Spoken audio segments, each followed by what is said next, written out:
तीसरा अध्याय। नैमित्तिक धर्म असंपूर्ण है, मिश्र और अचिरस्थायी है। एक दिन एक पहर रात बीतने के बाद सन्यासी महाराज हरिनाम गान करते करते श्री गोद्रुम के उपवन के एकांत में ऊंची जगह पर बैठकर उत्तर की ओर देखने लगे। उस समय पूर्ण चंद्र का उदय हो चुका था। श्री नवद्वीप मंडल की अपूर्व शोभा हो रही थी। थोड़ी ही दूर पर श्री मायापुर नयन गोचर होने लगा। सन्यासी महाराज कहने लगे, आहा, यह तो मैं एक विचित्र आनंदमय धाम देख रहा हूँ। बड़ी बड़ी रत्नमयी अटालिकाएं, मंदिर और तोरण समूह अपनी किरणावली से जानवी कुल को उज्जवल कर रहे हैं। अनेक स्थानों पर हरि नाम संकीर्तन का शब्द तुमुल होकर गगन मंडल को जैसे भेद कर रहा है। नारद के समान कितने ही सैकड़ों भक्त वीणा वादन कर नाम गान करते हुए नृत्य कर रहे हैं। एक ओर श्वेत शरीर देव महादेव हाथ में डमरू लिए हा विश्वंभर दया करो कहकर तांडव नृत्य करते करते पछाड़ खा रहे हैं।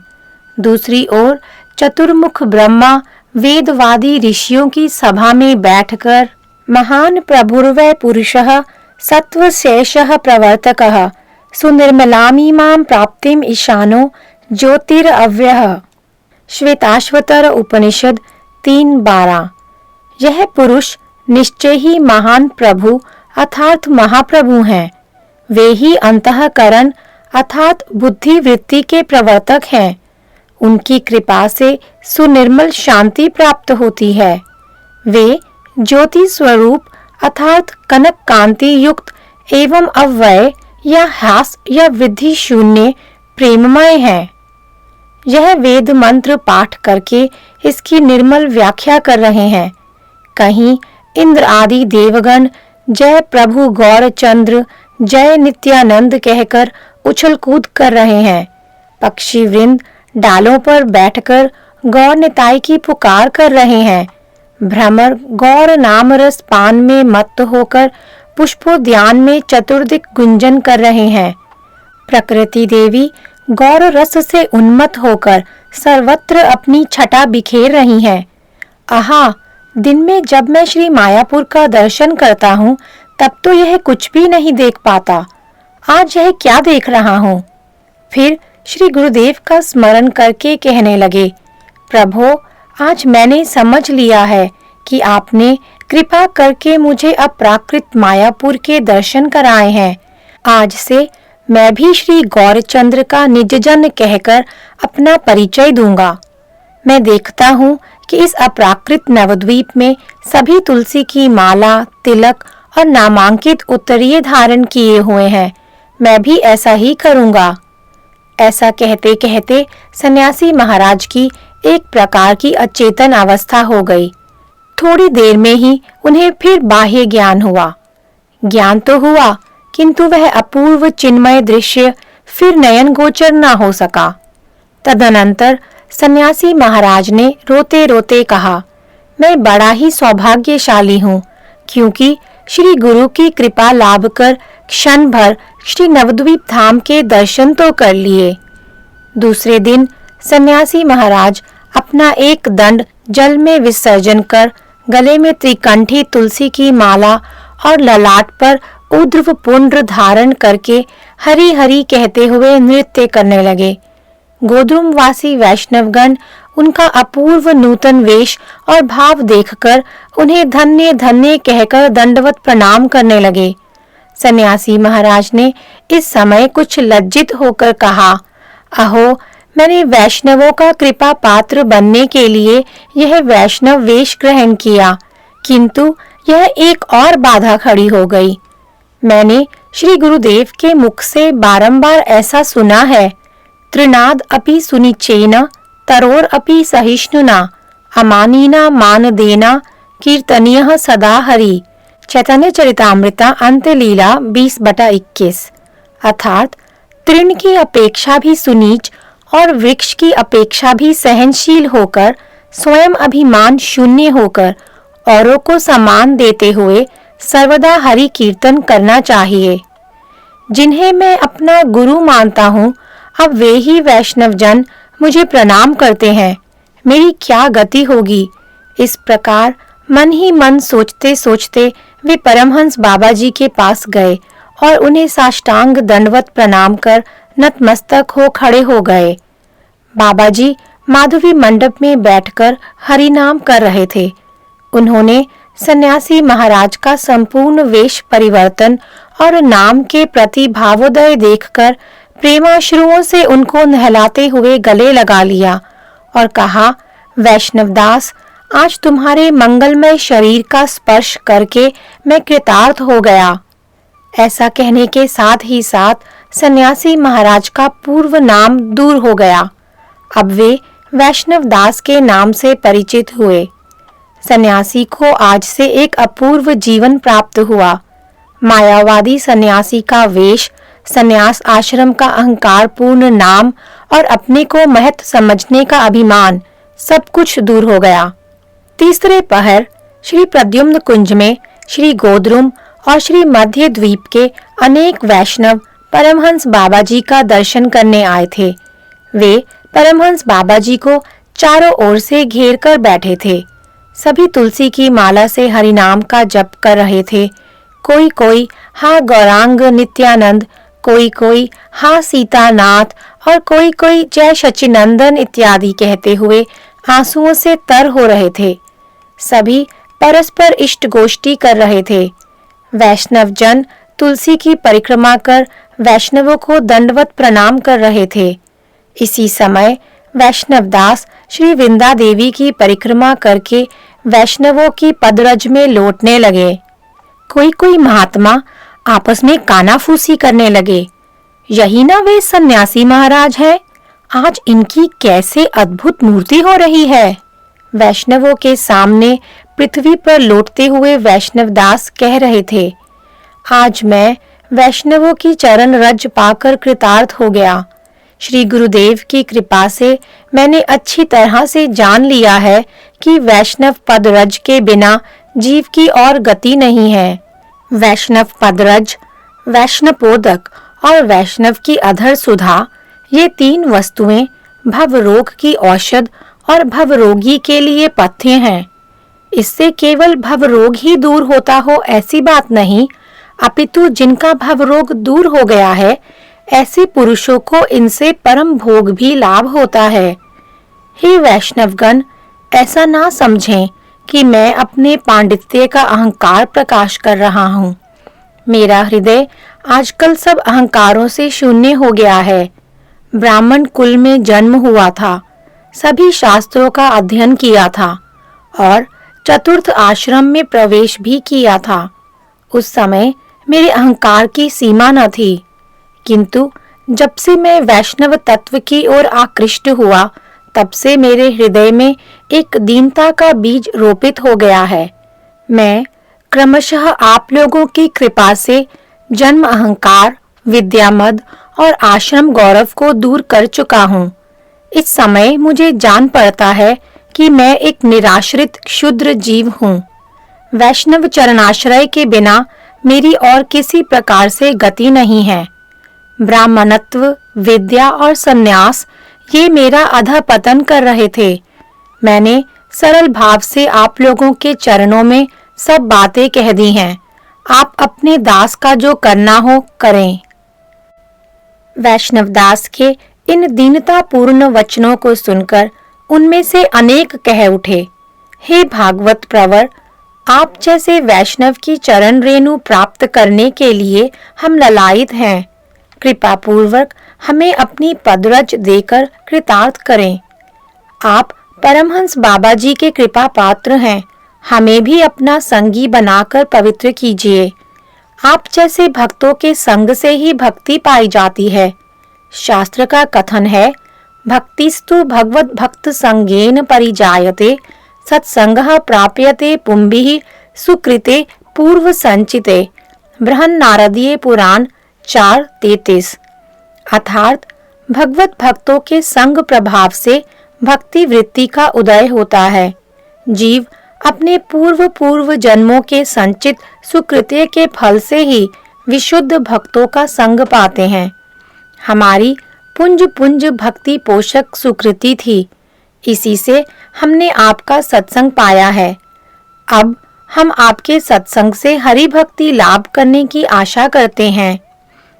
वैष्णवों की परस्पर दीनता और प्रणति समाप्त होने पर उस भक्त गोष्ठी में वैष्णव दास एक तरफ बैठकर गोष्ठी की शोभा बढ़ाने लगे। उनके हाथ में हरि नाम की माला शोभा पा रही थी। उस गोष्ठी में उस दिन एक भाग्यवान पुरुष बैठे हुए थे। वे बचपन से ही अरबी फारसी भाषा पढ़कर बहुत कुछ मुसलमान राजाओं के व्यवहार का अनुकरण करने के कारण देश में एक प्रतिष्ठित व्यक्ति समझे जाते थे। निवास शांतिपुर में था। ब्राह्मण जाति और उसमें भी कुलीन। बड़ी जमींदारी थी। लोगों में दलबंदी कराने के काम में बड़े निपुण थे। बहुत दिनों तक उन पदों को भोग कर भी उनमें उन्हें कुछ सुख नहीं मिला।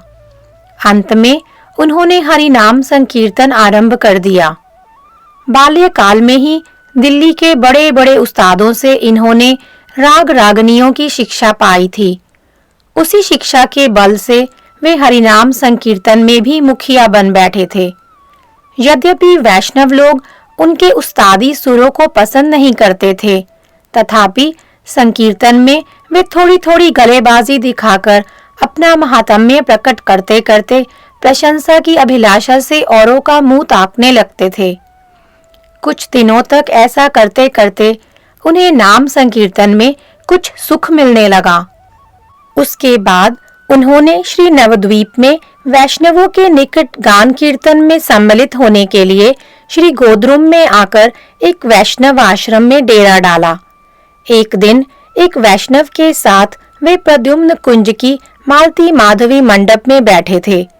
वैष्णवों के परस्पर व्यवहार, दैन्य प्रकाश और वैष्णव दास की बातें सुनकर उनके मन में कई संदेह उपस्थित हुए।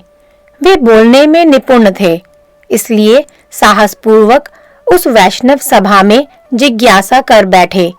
उनका प्रश्न इस प्रकार था। मनुस्मृति आदि धर्म शास्त्रों में ब्राह्मण वर्ण को सर्वोत्तम वर्ण कहा गया है। उनके अनुसार ब्राह्मणों के लिए संध्या वंदना आदि नित्य कर्म है। यदि वह कार्य नित्य हैं, तो वैष्णवों के व्यवहार उनके विरुद्ध क्यों होते हैं? वैष्णव तर्क वितर्क पसंद नहीं करते। कोई तार्किक ब्राह्मण यदि ऐसा प्रश्न करता तो वह कला के भय से कोई उत्तर न देते, किंतु समागत प्रश्नकर्ता को हरिनाम गान करने वाला देखकर उन सबने कहा, श्रीयुत परमहंस बाबाजी महाशय यदि इस प्रश्न का उत्तर दें तो हमें आनंद होगा। परमहंस बाबाजी ने वैष्णवों का आदेश सुनकर दंडवत प्रणाम करने के बाद कहा, महोदयगण, यदि आप लोगों की इच्छा हो तो भक्त प्रवर श्री वैष्णव दास उक्त प्रश्न का सम्यक उत्तर दें। सभी ने इसका अनुमोदन किया। वैष्णव दास श्री गुरुदेव की बात सुनकर अपने को धन्य समझकर नम्रता पूर्वक कहने लगे, मैं बहुत ही अधम और अकिंचन हूँ। ऐसी महती विद्वत सभा में मेरा कुछ बोलना नितांत अनुचित है। फिर भी गुरुदेव की आज्ञा सर्वदा शिरोधार्य है। मैंने गुरुदेव के मुखारविंद से निकले हुए जिस तत्व उपदेश रूप मधु का पान किया है, उसी को स्मरण करके यथाशक्ति बोलता हूँ। इतना कहकर वैष्णव दास ने परमहंस बाबाजी की चरण रज अपने सारे शरीर में लगा खड़े होकर कहना आरंभ किया, जो साक्षात परम आनंदमय भगवान है, ब्रह्म जिनकी अंग कांति है और परमात्मा जिनके अंश हैं, समस्त प्रकाश और विलास के आधार स्वरूप वे श्री कृष्ण चैतन्य देव ही हम लोगों की बुद्धि वृत्ति में प्रेरणा करें। मनुस्मृति आदि धर्म शास्त्र वेद शास्त्र के अनुगत विधि निशेष निर्णायक शास्त्र होने के कारण इनका जगत में सर्वत्र आदर है। मानव प्रकृति दो प्रकार की होती है, वैधि और रागानुगा। जब तक मानव की बुद्धि माया के अधीन रहती है, तब तक मनुष्य प्रकृति अवश्य ही वैधि रहेगी। माया के बंधन से मनुष्य की बुद्धि मुक्त होने पर फिर वैधि प्रवृत्ति नहीं रहती, रागानुगा प्रकृति प्रकट होती है।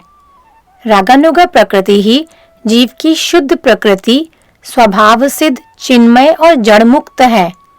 श्री कृष्ण की इच्छा से शुद्ध चिन्मय जीव का जड़ संबंध दूर होता है, किंतु जब तक कृष्ण की इच्छा नहीं होती, तब तक जड़ संबंध केवल क्षयोन्मुख होता है।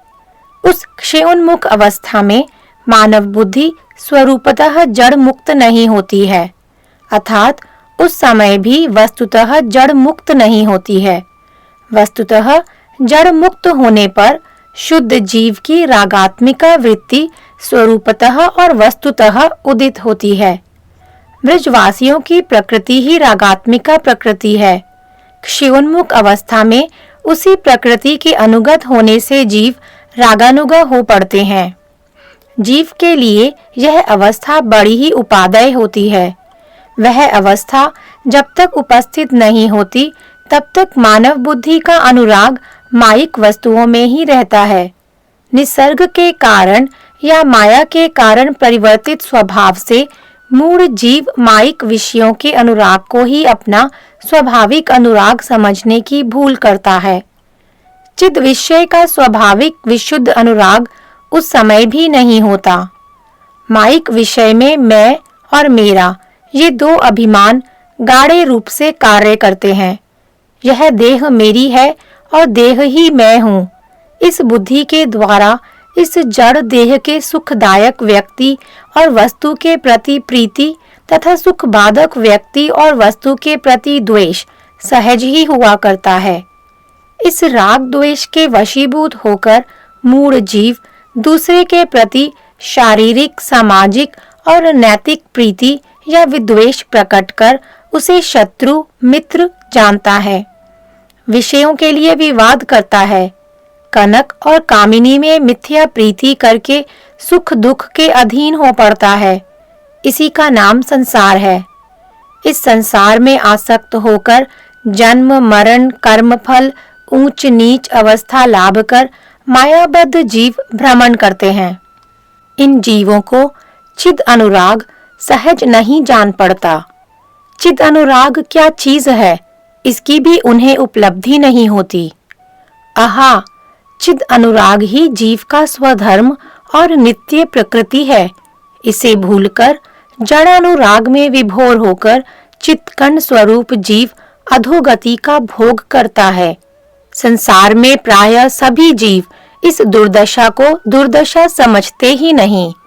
रागात्मिका प्रकृति प्राप्ति की बात तो दूर रहे, मायाबद्ध जीव रागानुगा प्रकृति से भी बिल्कुल अपरिचित होता है। कभी-कभी साधुओं की कृपा से जीवों के हृदय में रागानुगा प्रकृति का उदय होता है। इसलिए रागानुगा प्रकृति विरल और दुर्लभ है। संसार उस प्रकृति से वंचित है, किंतु भगवान सर्वज्ञ और कृपामय हैं। उन्होंने देखा मायाबद्ध जीव चित्त प्रवृत्ति से वंचित हो गया है, अब उसका मंगल किस प्रकार हो। माया मुक्त जीवों में कृष्ण स्मृति के उदित होने का उपाय क्या हो सकता है। साधु संग होने से जीव अपने को कृष्ण दास समझ सकेगा, किंतु साधु संग के लिए कोई निर्दिष्ट विधि नहीं है। अतः इसकी आशा भी कैसे की जा सकती है कि वह सबके लिए संभव या सुलभ होगा। अतएव साधारण लोगों के लिए कोई विधि मार्ग ना होने से उनका कोई कल्याण नहीं होगा। भगवान की ऐसी ही कृपा दृष्टि से शास्त्र उदित हुए। आर्य हृदय रूपी आकाश में भगवत कृपा प्रसूत शास्त्र सूर्य ने उदित होकर सर्वसाधारण के लिए सब प्रकार की आज्ञा विधियों का प्रचार किया। सर्वप्रथम वेद शास्त्र हुए। वेद शास्त्र के किसी भाग में कर्म, किसी भाग में ज्ञान और किसी भाग में प्रीति रूपा भक्ति के उपदेश दिए गए।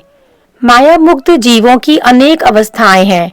कोई बिल्कुल ही मूढ़ है तो कोई कुछ विज्ञ है और कोई कोई बहुत से विषयों में विज्ञ होते हैं। जीव की बुद्धि जैसी होती है, शास्त्र में उसके प्रति वैसा ही आदेश है। इसी का नाम अधिकार है। यद्यपि जीवों की संख्या के अनुसार अधिकार अनंत हैं, फिर भी मुख्य मुख्य लक्षणों के अनुसार वे 3 भागों में विभक्त हैं: कर्माधिकार, ज्ञानाधिकार और प्रेमाधिकार। वेद शास्त्रों में ऐसे ही त्रिविध अधिकार निर्दिष्ट हुए हैं। वेद में विधियों का निर्माण कर इन तीनों अधिकारों के कर्तव्य अकर्तव्य का निर्णय किया गया है। इससे निर्दिष्ट धर्म का नाम वैद्य धर्म है।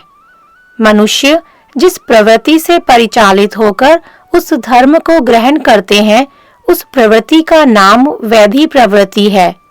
जिसमें वैधी प्रवृत्ति नहीं, वे नितांत अवैध हैं। अवैध मनुष्य पाप कर्मों में निरत रहते हैं। उनका जीवन सदा अवैध कर्मों में ही लगा रहता है। ऐसे लोग वेद से बहिर्भूत होते हैं और मलेच्छ इत्यादि नामों से पुकारे जाते हैं। वेद शास्त्रों ने जिन त्रिविध अधिकारों का निर्णय किया है, उन्हीं को ऋषियों ने संहिता शास्त्रों में विस्तार कर वेदानुगत अन्य अन्य शास्त्रों को प्रकाशित किया है। मनु आदि पंडितों ने 20 धर्मशास्त्रों में कर्माधिकार का वर्णन किया है। दार्शनिकों ने तर्क और विचार शास्त्रों में ज्ञानाधिकार का विचार किया है। पौराणिकों तथा विशुद्ध तांत्रिकों ने भक्ति तत्व के अधिकारगत उपदेशों और क्रियाओं का निर्णय किया है। ये सभी वैदिक हैं। उन शास्त्रों के नवीन मीमांसकों ने सर्व शास्त्रों के तात्पर्य की ओर दृष्टि न रखकर कहीं कहीं किसी एक अंग की सर्वोत्कृष्टता का वर्णन कर कितने ही लोगों को वितर्क और संदेह के गड्ढे में ढकेल दिया है। उन शास्त्रों की अपूर्व मीमांसा रूप गीता शास्त्र को देखने से प्रतीत होता है कि कर्म का उद्देश्य ज्ञान न होने से वैसे कर्म को पाषंड समझकर परित्याग करना ही उचित है। फिर कर्म योग और ज्ञान योग भक्ति के उद्देश्य से ना हो तो कर्म और ज्ञान दोनों ही पाषंड लगते हैं। कर्म योग, ज्ञान योग और भक्ति योग वास्तव में एक ही योग है। यही वैदिक वैष्णव सिद्धांत है। माया मुग्ध जीव को पहले ही कर्म का आश्रय ग्रहण करना पड़ता है। इसके बाद कर्म योग और ज्ञान योग, अंत में भक्ति योग को ग्रहण करना पड़ता है। माया मोहित जीवों को जब तक कोई एक सोपान न दिखा दिया जाए, तब तक वे किसी प्रकार भी ऊंचे भक्ति मंदिर तक उठ नहीं सकते। कर्म का आश्रय करना किसे कहते हैं? जीवन धारण पूर्वक शरीर और मन से जो कुछ किया जाता है उसे कर्म कहते हैं। कर्म 2 प्रकार के हैं, एक शुभ और दूसरा अशुभ। शुभ कर्म से जीव को शुभ फल मिलता है और अशुभ कर्म से अशुभ फल। अशुभ कर्म को पाप या विकर्म कहते हैं। शुभ कर्म के ना करने को अकर्म कहते हैं। ये दोनों ही बुरे हैं। शुभ कर्म ही उत्तम है। शुभ कर्म भी 3 प्रकार के होते हैं, नित्य, नैमित्तिक और काम्य। काम्य कर्म सर्वथा स्वार्थ से परिपूर्ण होने के कारण हे हैं। नित्य और नैमित्तिक कर्मों का उपदेश शास्त्रों में दिया गया है। हेयता और उपादेयता के विचार से शास्त्रों में नित्य, नैमित्तिक और काम्य कर्म को ही कर्म कहते हैं। अकर्म और कुकर्म कर्म नहीं कहे गए हैं।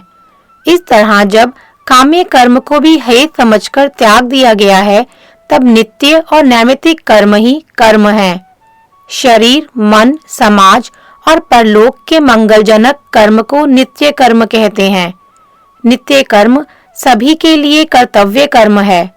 जो कर्तव्य कर्म किसी निमित्त का आश्रय कर नित्य कर्म की तरह किया जाता है, उसे नैमित्तिक कर्म कहते हैं। संध्या, वंदना, पवित्र उपायों द्वारा शरीर और समाज रक्षण, सत्य व्यवहार और पालनीय का पालन, ये सभी नित्य कर्म हैं। मृत माता पिता के प्रति कर्तव्य का आचरण आदि और पाप उपस्थित होने पर प्रायश्चित करना, ये सभी नैमित्तिक कर्म हैं। ये नित्य और नैमित्तिक कर्म सुचारू रूप से जगत में अनुष्ठित हो सके, ऐसा विधान करने के अभिप्राय से शास्त्रकारों ने मनुष्य के स्वभाव और उनके स्वाभाविक अधिकार का विचार कर वर्णाश्रम के नाम से एक धर्म की व्यवस्था की है। इस व्यवस्था का अभिप्राय यह है कि कर्मों का अनुष्ठान करने योग्य मनुष्य स्वभावतः 4 प्रकार के होते हैं: ब्राह्मण, क्षत्रिय, वैश्य और शूद्र। ये लोग जिन अवस्थाओं का अवलंबन कर संसार में अवस्थित होते हैं वे 4 प्रकार के हैं। उनका नाम आश्रम है। गृहस्थ, ब्रह्मचारी, वानप्रस्थ और सन्यास, ये 4 आश्रम हैं। जिन्हें अकर्म और कुकर्म प्रिय हैं वे अंत्यज वर्ण और बिना आश्रम के हैं। वर्ण स्वभाव, जन्म, क्रिया और लक्षण द्वारा निरूपित होता है। जहाँ केवल जन्म के द्वारा ही वर्ण निरूपित होता है वहाँ वर्णाश्रम के मूल तात्पर्य की हानि ही एकमात्र फल होता है। विवाहित अवस्था, अविवाहित अवस्था और स्त्री संग के त्याग के बाद वैराग्य की अवस्था, इन अवस्थाओं के अनुसार आश्रम निर्दिष्ट हुए हैं। विवाहित अवस्था ही गृहस्थ आश्रम है। अविवाहित अवस्था ब्रह्मचारी का आश्रम है। स्त्री संग से विरक्त होने की अवस्था वानप्रस्थ और सन्यास है। सन्यास ही सर्वश्रेष्ठ आश्रम है और ब्राह्मण ही सर्वश्रेष्ठ वर्ण है। सर्वशास्त्र शिरोमणि श्रीमद् भागवत शास्त्र में 11वें स्कंद के 17वें अध्याय में 15 से 21 श्लोक में ऐसा सिद्धांत है: वर्णानाम आश्रमाणाश्च जन्म भूमे अनुसारिणी आसन प्रकृतयो नृणाम निचैर निचोत्तमोत्तमः। वर्ण तथा आश्रम के जन्म स्थान अनुसार मनुष्य की नीच और उत्तम प्रकृति उत्पन्न हुई। पैर और जंघा निचले स्थान है। उनसे क्रमशः शूद्र वर्ण और ग्रस्ताश्रम के उत्पन्न होने से शूद्र और ग्रस्त की नीच प्रकृति हुई। शमो दमः तपः शौचम संतोषः क्षान्तिरार्जवम् मद्भक्तिश्च दया सत्यम ब्रह्म प्रकृतियास त्वयि महा। शम, दम, तपस्या, शौच, संतोष, क्षमा, सरलता, भगवान में भक्ति, पर दुख कातरता, सत्य, यह सब ब्राह्मणों की प्रकृति है। तेजो बलम धृति शौर्यम तितिक्षो औदार्यम उद्यमः स्थैर्यम ब्राह्मण्यमैश्वर्यम क्षत्र प्रकृतियस्त्व इमाः। प्रताप, बल, धैर्य, वीरत्व, सहिष्णुता, उदारता, उद्यम, चेष्टा, स्थैर्य तथा ऐश्वर्य, यह सब क्षत्रियों का स्वभाव है। आस्तिक्यम दान निष्ठा च अदम्भो ब्रह्म सेवनम अतुष्टिर अर्थोपचयैर वैश्य प्रकृतियस्त्व इमः। भगवान में विश्वास, दान निष्ठा, ब्राह्मण सेवा, अर्थोपार्जन में प्रयत्न, यह सब वैश्य का स्वभाव है। शुश्रूषणम द्विजगवाम देवाना चापे मायया तत्र लब्धेन संतोषः शूद्र प्रकृतेयस्त्व इमः। देव, द्विज तथा गौ आदि की अकपट रूप से सेवा तथा गौ, द्विज, देव की शुश्रूषा द्वारा उपार्जित धन में संतोष रखना, यह सब शूद्रों का स्वभाव है। अशौचम अनृतम स्तेयम नास्तिक्यम शुष्क विग्रह कामः क्रोधश्च तर्षश्च स्वभावो अंत्यावसायी नाम। अपवित्रता, मिथ्या, चोरी, परलोक में अविश्वास, अनर्थक कलह, काम, क्रोध, असत विषयों में लोभ, यह सब आश्रम भ्रष्ट अंत्यजों की प्रकृति है। अहिंसा, सत्यम, असत्यम, अकाम, क्रोध, लोभता, भूत प्रिय हितेह च धर्मोऽयं सार्ववर्णिकः। अहिंसा, सत्य, अचौर्य, काम, क्रोध, लोभ, शून्यता, सभी जीवों का प्रिय तथा हित चेष्टा, यह सभी वर्णों का धर्म है। इस विद्वत मंडली में संस्कृत श्लोकों के अर्थ सभी समझ लेते हैं, अतएव मैं सब श्लोकों का अनुवाद नहीं कर रहा हूँ। मैं केवल इतना ही कहना चाहता हूँ कि वर्ण तथा आश्रम की व्यवस्था ही वैद्य जीवन की मूल भित्ति है। जिस देश में वर्णाश्रम व्यवस्था का जितना ही अभाव है, उस देश में अधार्मिकता का उतना ही प्राबल्य है। अब विचारणीय यह है कि कर्म के संबंध में जिन नित्य और नैमित्तिक दो शब्दों का व्यवहार होता है, वह किस प्रकार होता है। शास्त्रों के गूढ़ाति गूढ़ तात्पर्य पर विचार पूर्वक देखने से कर्म के संबंध में वे दोनों शब्द परमार्थिक भाव से व्यवहृत नहीं होते हैं, केवल व्यवहारिक अथवा औपचारिक भाव से ही व्यवहृत होते हैं। नित्य धर्म, नित्य कर्म, नित्य तत्व प्रभृति शब्द केवल जीव के विशुद्ध चिन्मय अवस्था के अतिरिक्त और किसी हालत में व्यवहृत नहीं हो सकते, परंतु कर्म को लक्ष्य कर नित्य शब्द का जो प्रयोग किया जाता है, वह इस संसार में नित्य तत्व को दूर से लक्ष्य करने के लिए केवल औपचारिक भाव से कर्म को नित्य कहा जाता है। कर्म कभी नित्य नहीं होता। कर्म जब कर्म योग के द्वारा ज्ञान को लक्ष्य करता है एवं ज्ञान जब भक्ति को लक्ष्य करता है, तभी कर्म और ज्ञान औपचारिक भाव से नित्य कहे जाते हैं।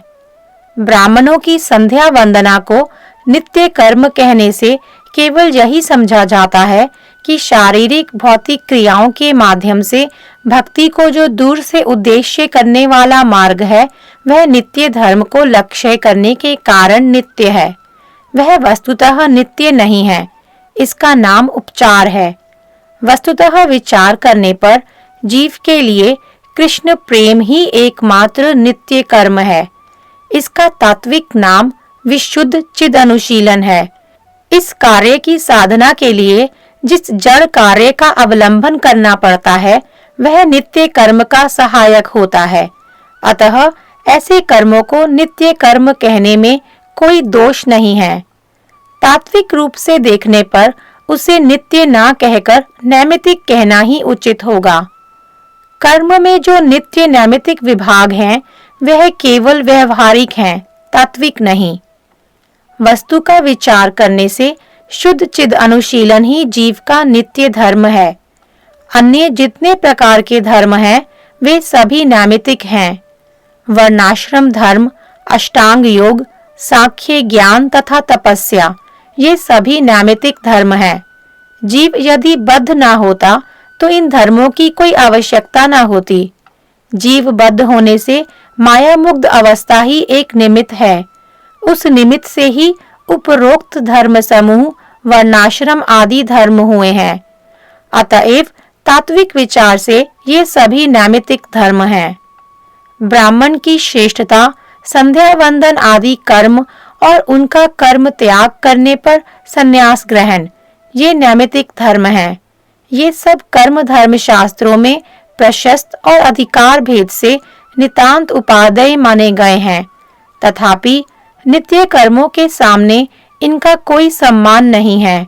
यथा श्रीमद् भागवत 7:9-10 विप्राद द्विषड्गुणायुताद अरविंद नाभ पदारविंद विमुखात स्वपचम वरिष्ठम मन्ने तदर्पित मनो वचने हितार्थ प्राणम पुनाति स कुलम नतु भूरिमानः। मेरी समझ में 12 गुणों से युक्त ब्राह्मण भी भगवान पद्मनाभ के चरण कमलों से विमुख हो तो उससे चांडाल कुल में उत्पन्न वह भक्त श्रेष्ठ है, जिसने अपने मन, वचन, कर्म और धन कृष्ण के चरणों में समर्पित कर रखे हैं। क्योंकि वह चांडाल तो अपने कुल के साथ अपने प्राण तक को पवित्र कर लेता है, किंतु बड़प्पन का अभिमान रखने वाला वह ब्राह्मण स्वयं को भी पवित्र नहीं कर सकता। सत्य, दम, तप, अमात्सर्य, तितिक्षा, अनसूया, यज्ञ, दान, धृति, वेद श्रवण और व्रत, ये 12 ब्राह्मणों के धर्म हैं। ऐसे 12 गुण विशिष्ट ब्राह्मण जगत में पूजनीय तो हैं, किंतु यदि इन सब गुणों से युक्त होकर भी वे कृष्ण भक्ति शून्य हो, तो उन ब्राह्मणों की अपेक्षा भक्त चांडाल होने पर भी श्रेष्ठ है।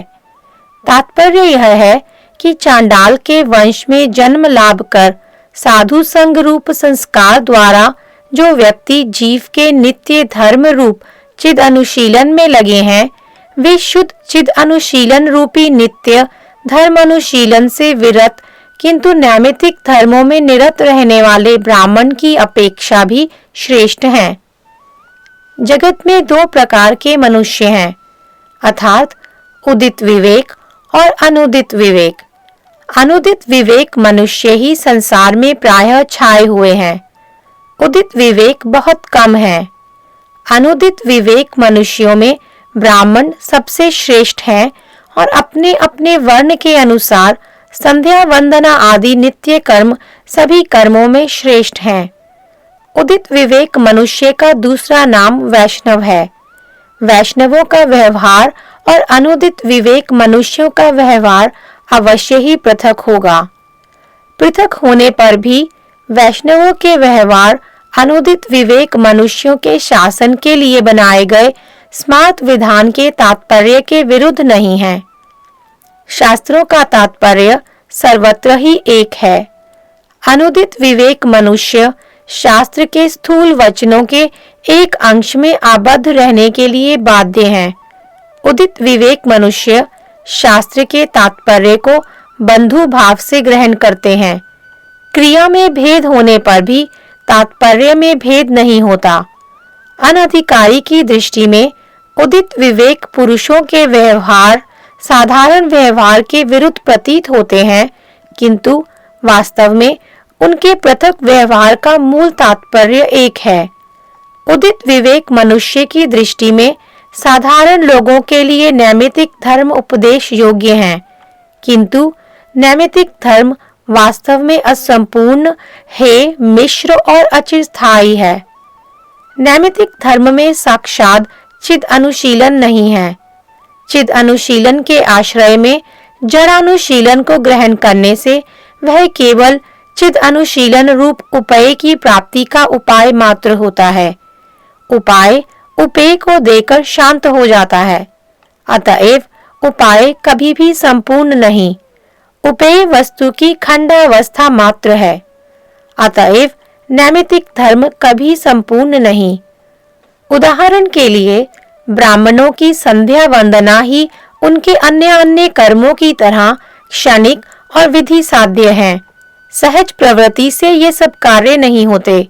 बाद में बहुत दिनों तक वैध व्यापार में रहते रहते जब साधु संग संस्कार के द्वारा चिद अनुशीलन रूपी हरिनाम में रुचि होती है, तब कर्म के आकार में फिर संध्या वंदन आदि नहीं रह जाती।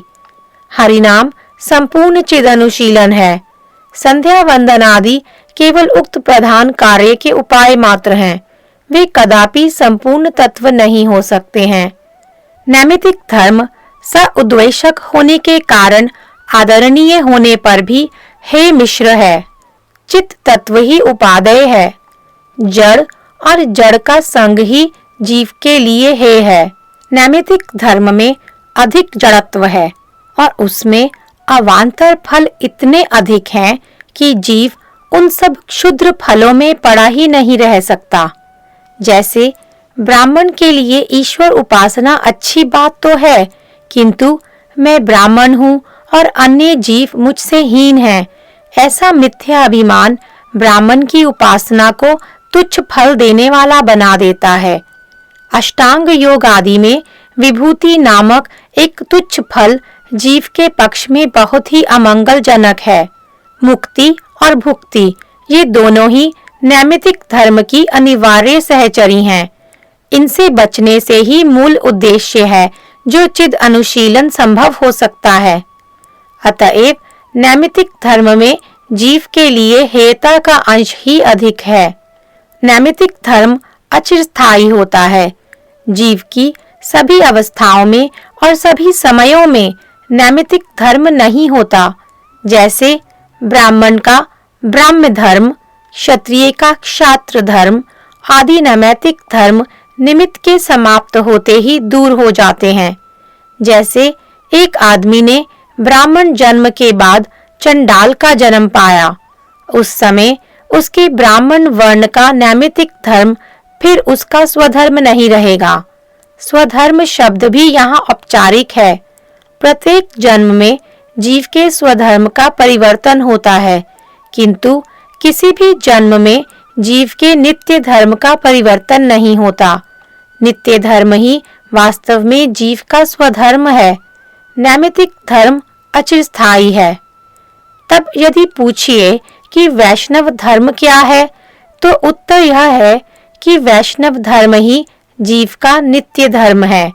वैष्णव जीव जड़ मुक्त अवस्था में विशुद्ध चिदाकार में कृष्ण प्रेम का अनुशीलन करते हैं और जड़बद्ध अवस्था में उदित विवेक होकर जड़ और जड़ संबंधी विषयों से चिद अनुशीलन के अनुकूल विषयों को आदर पूर्वक ग्रहण करते हैं तथा सभी प्रतिकूल विषयों का वर्जन करते हैं।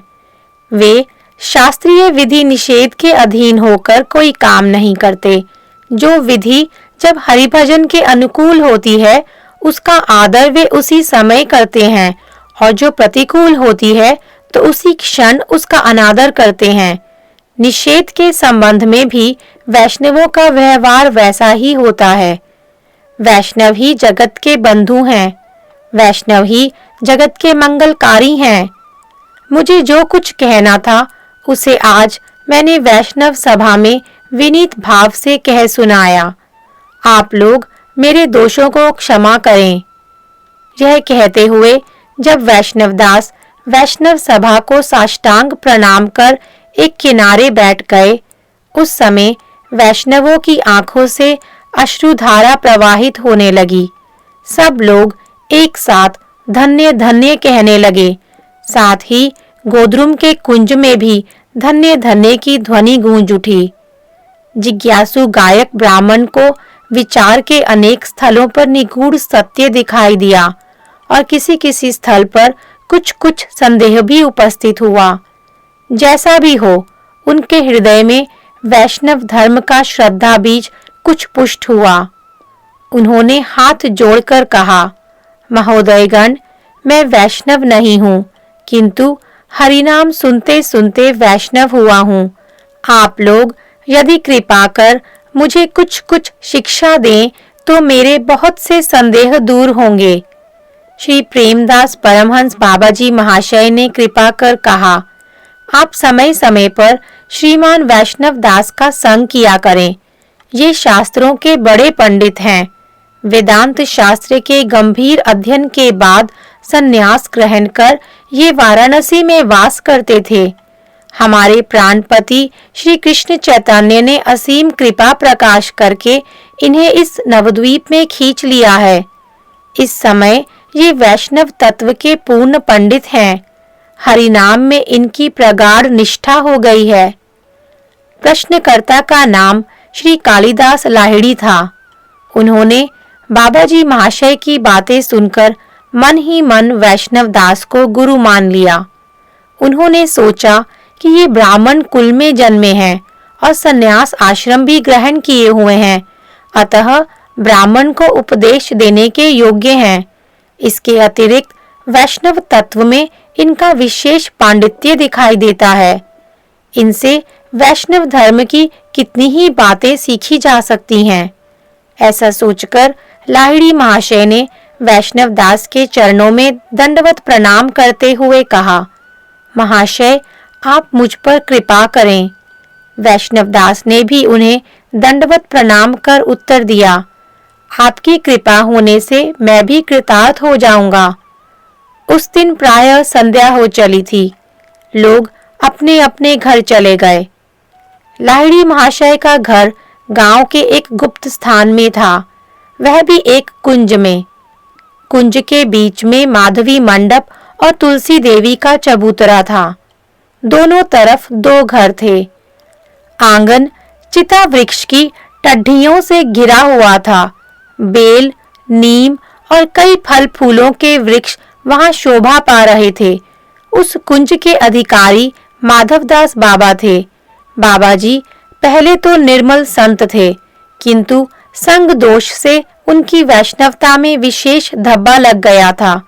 स्त्री संग के दोष से दूषित होने से भजन आदि घट गया था।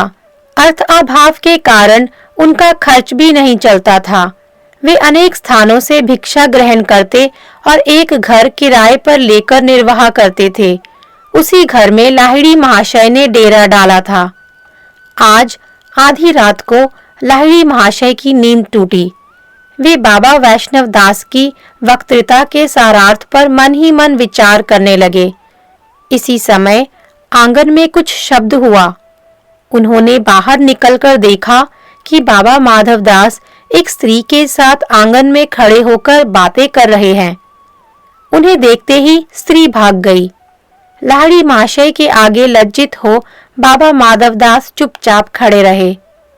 लाहिड़ी महाशय ने कहा, बाबा जी, मामला क्या है? माधव दास ने सजल नयनों से कहा, मेरा दुर्भाग्य और क्या कहूँ। हाय, मैं क्या था, क्या हो गया। परमहंस बाबा जी महाशय मुझ पर कितनी श्रद्धा रखते थे। अब उनके निकट जाने में मुझे लज्जा आती है। लाहिड़ी महाशय ने कहा, साफ साफ कहिए तो मेरी समझ में आवे। माधव दास ने कहा, जिस स्त्री को आपने देखा है वह मेरे पूर्वाश्रम की विवाहिता पत्नी थी। मेरे वेश ग्रहण करने के कुछ दिन बाद वह श्री पाठ शांतिपुर में गंगा के किनारे एक कुटी बनाकर रहने लगी। इसी तरह बहुत दिन बीत गए। एक दिन मैंने श्री पाठ शांतिपुर में गंगा के किनारे उन्हें देखकर कहा, तुमने क्यों गृह त्याग किया? उन्होंने मुझे समझाया, संसार अब मुझे अच्छा नहीं लगता। आपकी चरण सेवा से वंचित हो मैं तीर्थवास कर रही हूँ। भिक्षा शिक्षा करके किसी प्रकार जीवन निर्वाह कर रही हूँ। इस पर मैं उनसे और कुछ न कहकर गोदरुम लौट आया। वह भी धीरे धीरे गोदरुम में आकर एक अहीर के घर रहने लगी। प्रतिदिन किसी न किसी स्थान में उनसे भेंट हो जाती थी। मैं उनसे पीछा छुड़ाने की जितनी इच्छा करता वे उतनी ही अधिक घनिष्ठता बढ़ाने लगी। अब उन्होंने एक आश्रम बनाया है। अधिक रात बीतने पर यहाँ आकर मेरा सर्वनाश करने का प्रयत्न करती हैं। चारों ओर मेरी बदनामी फैल रही है। साथ ही साथ मेरा भजन आदि भी घट गया है। श्री कृष्ण चैतन्य के दासों में मैं कलंकार हूँ। छोटे हरिदास को दंड मिलने के बाद अब मैं भी एक दंडनीय मनुष्य हो गया हूँ।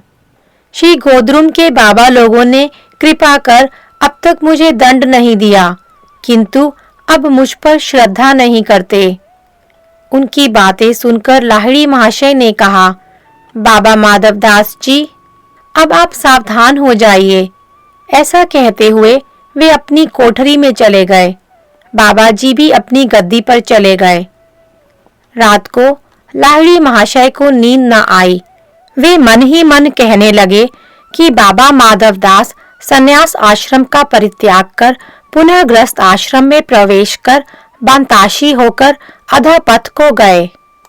इसलिए अब मेरा भी यहाँ रहना उचित नहीं, क्योंकि संग दोष ना होने पर भी बदनामी तो अवश्य होगी। फिर शुद्ध वैष्णवगण मुझे श्रद्धा के साथ शिक्षा नहीं देंगे। प्रातः काल ही उन्होंने प्रद्युम्न कुंज में आकर यथाविधि श्री वैष्णव दास का अभिवादन कर उनसे कुंज में रहने के लिए एक स्थान मांगा। वैष्णव दास ने बाबा परमहंस जी महाराज से आज्ञा लेकर कुंज के एक किनारे एक कुटी में उनको रहने की आज्ञा दे दी। तब से लाहिड़ी महाशय ने उस कुटी में रहकर समीप ही किसी ब्राह्मण के घर प्रसाद पाने की व्यवस्था कर ली। तीसरा अध्याय समाप्त।